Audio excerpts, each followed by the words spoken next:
bed with an MI6 officer named Christopher Keller. Ordinarily, a relationship such as theirs was strictly forbidden. But in Sarah's case, an exception had been made.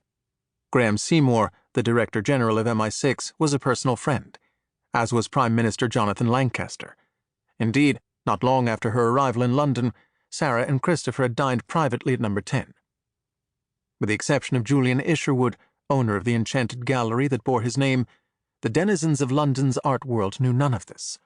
As far as Sarah's colleagues and competitors were concerned, she was the beautiful and brilliant American art historian who had briefly brightened their world one dreary winter long ago, only to throw them over for the likes of Zizi al-Bakari, may he rest in peace.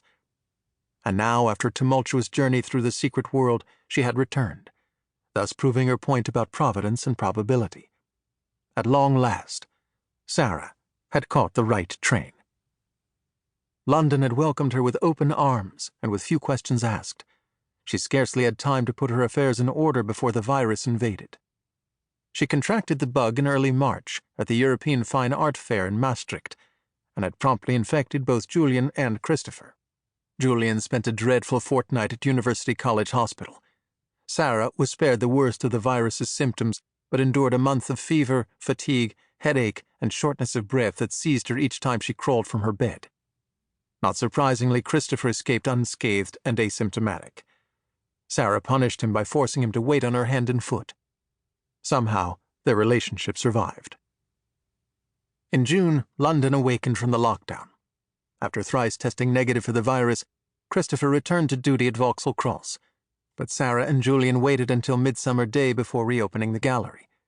It was located in a tranquil quadrangle of paving stones and commerce known as Mason's Yard, between the offices of a minor Greek shipping company and a pub that in the innocent days before the plague had been frequented by pretty office girls who rode motor scooters.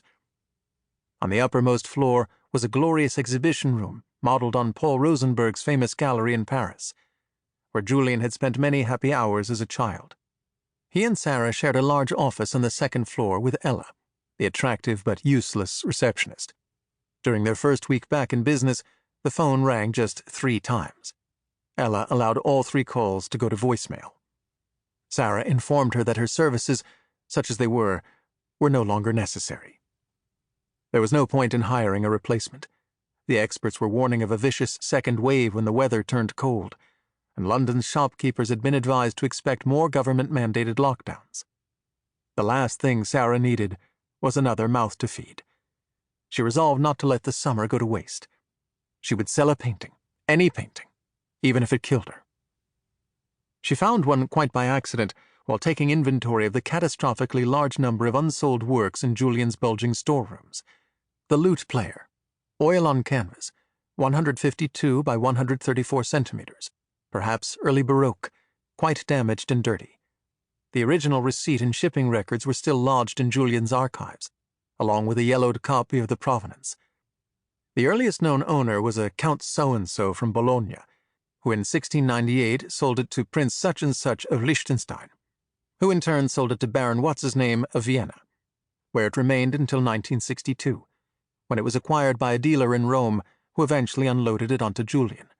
The painting had been attributed variously to the Italian school, a follower of Caravaggio, and more promisingly to the circle of Orazio Gentileschi. Sarah had a hunch.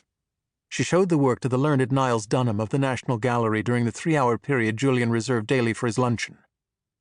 Niles tentatively accepted Sarah's attribution, pending additional technical examination utilizing X-radiography and infrared reflectography. He then offered to take the painting off Sarah's hands for £800,000.